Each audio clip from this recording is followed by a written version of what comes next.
Next, we will be watching more Parz. More Parz. Make sure to subscribe, like, and leave a comment in the doodly-doo. This was recorded live at twitch.tv/LuminusRed. Come on over, drop a follow, come hang out. We have had a lot of fun watching more Parz, and we are growing exponentially on Twitch. So please come join the movement and the fun. We would love to have you over here. Until then, let's get back into it. This pigeon saved an entire army battalion. Heroes never die. Introducing our Mercy. protagonist, Cher Ami, a carrier pigeon who was in the employ of the Cher US Ami. Army Signal Corps during World War I. You see, back in the oldie times, radio technology was, kind of dog shit. So carrier pigeons were still the meta for DMing the homies memes over distance.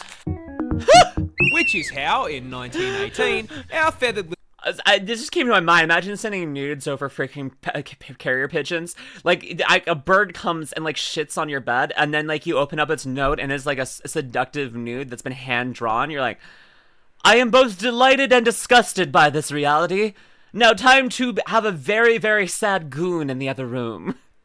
It's just like, I don't know, that freaking carrier pigeons weren't used for that, but imagine if they were. I would like that, honestly. ERP done by Morse code. I want to see what Krelly thinks about that, honestly. I enjoy all tech, but no AI, 100% cable cookie. But honestly, I want to see what Krelly thinks about Morse code ERP. Which is how, in 1918, our feathered little Pony shock Express, trooper yes. here ended up in France. Yay! With 500 US soldiers A la stuck mode. 3 kilometers behind enemy lines, completely cut off from supply and reinforcement in a 7-day shootout. No, I just saw something. Sorry. No, I said a la mode when I did that. I want to eat Saraway a la mode. Out. I want to eat Saraway out a la mode. Can you imagine? With ice cream! With ice cream! Girl plus ice cream, I'm making it work. You just gotta make sure you're separated enough that you're giving them a yeast infection. You don't want to give them an yeast infection. You gotta have like a little separation, have a palate cleanser, wipe off the tongue, remove all of that stuff. But you know, like going from one to the other sounds pretty neat to me. A la mode! Stuck 3 kilometers behind enemy lines, completely cut off from supply and reinforcement in a 7-day shootout. You see, Cher Ami's battalion, juiced up on freedom and red crayons, had overextended and become trapped, surrounded on all sides by German soldiers. And to make matters worse, being stuck behind enemy lines meant they were now on the receiving end of US defense spending, being absolutely hammered with friendly artillery. No! Now, stuck as far away as they were, they would have had more luck using their radio as fucking nunchucks than a comms device. So they began sending out carrier pigeons in an attempt to tell command to stop fucking shelling them and help on the point. However, the Germans were having none of that shit and shot every single carrier pigeon the battalion sent out of the air like they were running an aim lab until only one remained. Cher Ami. Desperate and rapidly running out of soldiers, the battalion wrote a message and attached it to Cher Ami, sending him into the air and watching him sail above the trees. You got And this. just when they thought he was clear, No! some f***ing sweat on the German side nailed him. The battalion watched in horror as their last hope spiraled out of the sky. No. The bullet tore straight through Cher Ami's center of mass, destroying one eye, punching a hole through his chest, and blowing off one of his legs. And this Giga Chad of an animal tanked it. What? Do you have any ibuprofen? I got a headache. The Marines watched in awe as this mangled pigeon. Oh, thank you for the follow, Pedinolama. Welcome in. That is a Chad mood. Honestly, no freaking, I mean, listen. Many of us could not live that. And those of us who could would just be like, lay there and just be like, I'm not trying anymore. We're done. But that's why pigeons are better than any person. I say this for truth and valor and chaos and honor. Pigeons are better than humans. Give them all your bread. That is what I will say. Otherwise, I'll end up dead. They are threatening me. They are pigeons me. I am scared. Help me. And this I gave up on the rhyme. Giga Chad of an animal tanked it. Jeez. Do you have any ibuprofen? I got a headache. The Marines watched in awe as this mangled pigeon picked the itself Sonic out music? of the mud and managed to fly clear of German fire. Cher Ami made it the whole way back to base, delivering the message and saving a total of 194 soldiers. Not only did he get the job done, but he lived. He was granted one of the highest military honors the French Live and army learn. could Yeah, you're right. provide, and sent into retirement with his trainer. And when he eventually did pass several years later, he was preserved and placed in the Smithsonian, where you can go see him today. Wait, what? Hey, I'm just gonna make a freaking own statement of my own. If some animal is a war hero, we don't stuff it and put it on display. Just like we don't do that with humans. I mean, if someone's like a war hero, they're not like, they won't live. Get the freaking stuffing. Let's do this thing. And then we freaking like taxidermy it. Like, can you imagine if we taxidermied humans instead of making statues? Like, what the heck? What? Why? The Lenin treatment? Can we not with the Lenin treatment? I don't want to do that to birds. Birds are better. When I die, I want to be taxidermied and put in a pretty girl's room. Aw. Why do we have war heroes that are stuffed and put on display, though? We do? Why? Can we not? Can we not? Maybe we should taxidermy humans, though. I don't think so! Unless we put our will. Please don't. Yeah. There yeah. he is. Yeah. Absolute legend. He is a legend. He got taxidermied. Aren't we all? Oh man, my squeak is not warmed up. I did not sleep well last night. It is New Year's Day. I went to bed early. I went to bed like at 9 p.m. But I'm still tired, okay? I mean, we have mommies in museums. Mummies! Not mommies! Or wait, what? No, you said mommies? Mommies in museums. I want to meet a mommy. Can a mommy take control of me and hug me and hold my by my throat and kiss me and spit on me and step on me and kick me and bite me and kiss me again? Mommy? Oh, post my nails and let me look at this. Thank you so much, Blow Scratcher. I can't wait to see them. Even with one leg, he continues to stand even in death. It's so good. A down girl. Mommy museum wear. Honestly. This jellyfish is basically a time bomb. Oh.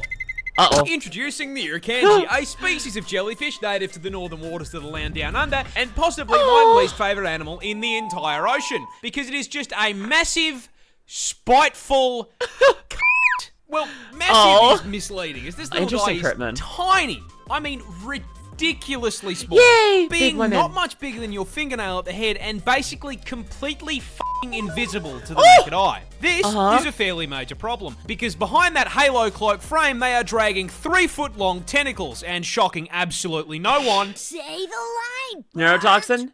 Neurotoxin? It is one of the most venomous jellyfish Yay! in the ocean. Close enough. I'm so f***ing tired of the stealth poison multi-classes on OCA servers, dude. This shit is broken. You see, those 3-foot tentacles are covered with tiny little barbs. And you know what? I'm gonna say it. You're not too small if you only have 3 foot. Like, if it's only 3 foot long, that's not too small. You don't have to feel inadequate because you have a 3 foot long member or tentacle. You know what I'm saying? If it's 3 foot long, then you're not too small. It's okay. It's okay. 1 inch body and a 3 foot tentacle. What the frick? I mean, honestly, if your freaking tentacle is several times, 100 times bigger than your entire body, you don't need to feel inadequate. You're average. It's okay. Hey, AJ Tomoe, welcome in. What about 2 foot long? Ask your friend. That's starting getting a little bit short. I don't know. I think 2 foot's maybe a little bit too short, but if you use it right, I think you can get some work done with that kind of a tentacle. This makes me I feel a bit better. I'm glad to hear, Cable Cookie. 3 foot long is average if you ask me. You're so right, Python. You're so right. Lumi, what have you been talking about? Dicks. Anyways. What did I join to? I don't know. What about half? You make me there. Sorry, Red Ghost. I'm a ghost. That was me fading away. Dude, this shit is broken. You see, those 3-foot tentacles are covered with tiny little barbs, and at the barest touch, they will literally propel themselves into your skin like a bullet and inject you with the Australia Special, a pina colada cocktail of various neurotoxins. And upon being injected, you will feel absolutely nothing. You'll keep swimming around, splashing about in the water, kissing the homies, until you are overcome with a sudden, severe feeling of impending dread. I mean the kind of dread that will have you hysterically screaming that you are about to die. I am gonna die! I'm gonna die! I'm gonna die. That's because Okay, the Mark. invisible cunt here does psychic damage, inflicting a condition known as Irukandji syndrome, which Huh? starts with the feeling of impending doom so strong there are records of people Why? asking to be, avoiding a ban here, forcibly disconnected from God's Minecraft server. And I understand. that feeling of doom is warranted because about 30 minutes after being stung, that biological bomb goes off, with the venom initially causing extreme pain throughout your entire body. And after making you feel like a failed isekai protagonist, the venom then spikes your blood pressure and heart rate through the roof, which can cause heart attacks, Hi, blood Nightmare. clots, and has even been recorded to cause brain hemorrhages. Why? The up part is it doesn't have an anti-venom. This thing What? sneak attacks you, waits 30 minutes, Hi, Mad sends Dog. you a private DM And telling Dog. you it got your ass, and there is not a f***ing thing you can do about it. Toxic little shit. Remind me to never go swimming in Australia. Welcome, M-Dog. Welcome in, M-Dog. Okay, so why the fear? Why are you causing the fear? It's not like that's to try and get you away from the jellyfish. Like, you get injected with it, then you go about your merry day. Like, you maybe even eat the freaking jellyfish. Who knows? Whatever you are. Freaking, you've heard it, whatever. It doesn't defend the jack. It just feels like it's being spiteful. It's like, you got in my space. You're about to feel the fear of God before I make you feel the pain of Satan. That's what it feels like. Just don't go to Australia, period. If it's the jellyfish, it's the spiders, the snakes, scorpions. Some jokes on league lobbies. Yeah, honestly. Australia is God's dev room. Hope it should stay there. Octopus and squids are natural being, and they had the first lived by finding out strange observances of huge squashed on strange looking street creatures that appeared. Oh, wow, that's a long sentence, but thank you. That's interesting, Cyber. It's simple, point and laugh. Actually, it is. Of course, another member of the Neurotoxin with No Antidote Club. Can we get some antidotes, please?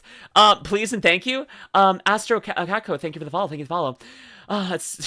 It just to make you feel horrible. Actually, hey, life's already doing that to me, buddy. You don't have to try and help. AJ Montoya, thank you for the follow. Welcome in, Aston. Hello, hi, darlings, to Astakako. If Game Freak ever makes a Pokemon region based on Australia, they have to fill 70% of the Pokedex with poison types. Yep, they've tried. Can they finish trying and succeed? There's no try, only succeed. They should stop trying and succeed. That's what I'm going to say happens. That's the correct answer. Yoda taught us this. At this point, I'm expecting the people in Australia to start developing neurotoxin. I'm honestly surprised that part of TF2 lore isn't that, like, the thing, like, the freaking Australian gave them neurotoxins, honestly. The freaking people with, like, freaking Australian chest hair should probably be having neurotoxins, too. Hi, Weed Cat, welcome in. If I didn't want psychic damage, I just came with the skill tree. Oh. This animal will peel your face off like a banana. Introducing Please the no. one creature that I strikes like my fear face. into the hearts of every Aussie. I like my the face. The infamous, terrifying Oh. drop bear. A Oh. species of predatory marsupial exclusive to the land down under. This Yay. genuine nightmare may seem pretty normal at first, closely resembling the koala bear, and Thank you, that dumb is puppy by girl. design. You see, Puppy the drop girl. bear is an ambush predator, patrolling the branches of the eucalyptus tree and using their keen sense of smell to detect incoming Why does it prey. look like And a once koala? they can smell you Wait, approaching, no, I think it just said that. Wait, no, my brain just completely blank for a koala second. bear, and that is a marsupial exclusive to the land down under. This genuine nightmare Yes. may seem pretty normal at first, closely resembling the koala bear. It does. And that is by design. Okay. See, the drop bear is an ambush predator, patrolling the branches of the eucalyptus tree and using their keen sense of smell to detect incoming prey. And once they can smell you approaching, they will position themselves in the leaves of the trees, being basically impossible to spot unless you're actively looking for them. And even if you do see them, you're automatically going to assume it's a koala. And that assumption is probably going to be the last mistake you make, because walking You're right, over these nerd proud things there. is inviting the most painful death you can think of. No.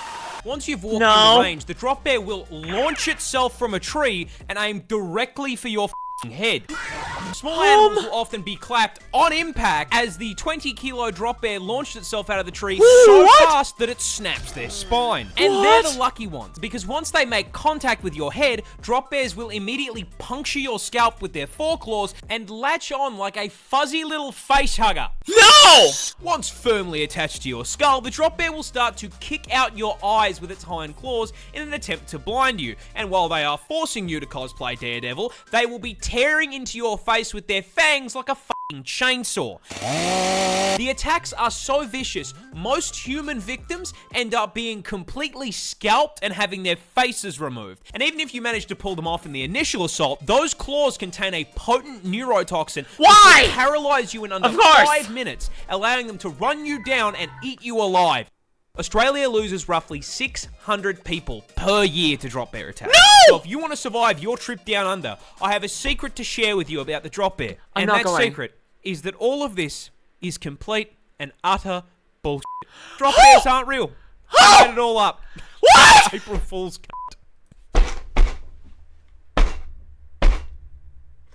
I was so terrified. I was so freaking terrified. I was absolutely freaking mortified. I couldn't speak. I was so frustrated. I was so scared. And he got me. And he got me. He got me! Lumi has a new phobia for a sec there. I did! I actually did! And now I just feel a fool. Freaking congratulations. Congratulations, more Parz. You got me good. Should have checked the post I. What post? Is that the drop bear video? It is indeed. I just got. Freaking excuse me. Excuse me. The drop Care Bear, that was so good. That was well put together. And the thing is, I believe that thing exists. That, like, there's nothing about that that doesn't scream violently, this lives in Australia. This feels normal. Freaking consider the jellyfish we just watched. Like, this doesn't seem like a too far out. I mean, it feels like an extreme, but, like, not too far. More possibly professional horror author? Honestly, yes, actually. It's honestly funny how Australia has fictional creatures that sound like they shouldn't exist in Australia. 100%, 100%. April Fool's prank 4 months early. Exactly. Okay. Well, we got it now. The scary thing, all the Australians I've talked to are scared of North American animals. How? I mean, bobcats can be a little bit scary. Cougars, quite a side thing. But, like, if you know how to deal with them, and you can be okay. But, like, freaking, I don't know, cougars are probably the worst. Coyotes and bears can be, but, like, if you're an adult and you're making enough noise, they won't come and bother you. Bears, I mean, if you're making enough noise, like, if you have a freaking bear bell on, you're fine. Like, I mean, I've never, like, whenever you go hiking, like, it's good to have some from bear spray on you and stuff, but like have a bear bell on you, just make some noise, talk to others while you're going, you're safe. Yes, but you know this, they don't. I mean, but the thing is, if a bear gets too close to you, like, they'll probably just like look at you and walk away. Like, they're not gonna like come and charge you. They're not gonna try and freaking drop bear on you. Ah! I'm avoiding Australia. This is also guns exist. Yeah. Okay, again, you know this, they don't. Okay, we gotta make a freaking... Can I become the more Parz for Canada? But instead of being like, this is why you shouldn't come live where I am, you're like, okay, this is why things are okay here. I don't know. Damn, in the UK, the scariest thing you're gonna find is a badger. Russian badger? Oh, that's not scary at all. He's really funny. We have guns. We do. There was a big-ass huntsman that used to live in my house, and I'm gonna be honest, dude, I kind of just let him hang out. He ain't f***ing small. I'll tell you that much. Nope. There's a huntsman, and they do. I was quite happy to let him just chill, because I never saw a f***ing mosquito or a fly in the house. So he was paying rent in his own way, you know? No. There was a big-ass huntsman. No, I'm good. I'm I good. had lunch with a wild lizard. You see, before I made the videos, I worked as a handyman, and one day a client asked me to do some brush cutting because their lawn was, Mitsu, putting it thank you for lightly, follow. completely f***ed. So I'm taming a miniaturized version of the Amazon jungle, and I see something that nearly gives me a heart attack. A big lump of scales slithering through the brush about 2 steps ahead of me. Being Australian, I immediately assumed it was a snake, which is a problem, because the only 2 snakes in my home state are highly venomous and extremely aggressive. Yay! So Of course they I immediately are. stopped what I was doing, backed the f*** up, and got ready to call in the snake catcher to relocate the angry hospital noodle. Help me. However, while dialing the number, I noticed something. It was kind of too fat to be a snake, and it hadn't tried to eat Body me yet. shaming. So, being the poster child for why women live longer than men, I went back over for a closer look, and I found this little guy. This is a blue-tongue lizard, and they're actually pretty cool. Native to Australia, these bad boys are basically a tubby skink, but So as the name cute. suggests, they have a bright blue neon tongue. Now, I couldn't just leave this distinguished gentleman in harm's way, so I yoinked him and began looking for a place to relocate him away from where I was working. Please respect However, wildlife. during the relocation Yeah? process, this cute little man proceeded to cuddle up to my shirt and fall asleep, and did not particularly appreciate me trying to move him from his resting place. So, considering it was the middle of the day, I just said, fuck it, called a lunch break, and proceeded to sit in the sun eating a chicken sandwich while Godzilla's little cousin took a nap on my shirt. He sat with me for my entire 30-minute lunch break That's so without me cute. holding him. However, That's so freaking unfortunately, cute. I was only halfway through my workday, so after I wrapped up lunch, I had to say goodbye. I very delicately removed my new scaled friend from my shirt and released him back into the wild. Alrighty, big fella. Off you go. Back into the bushes. There you go. See you, friend. I think this incident legally qualifies me as the first Australian Disney princess. Yeah. I ate lunch with- It does. Yeah, it does. That's so freaking adorable. He is Australian Snow White. That I can approve this. I can approve this as well. Oh my gosh, that's so adorable. Well, if you're watching this on YouTube, head on over to twitch.tv/LuminusRed and drop a follow. Come hang out. Go support more Parz in every single way you can. Until next time, my lovely love stars. Bye.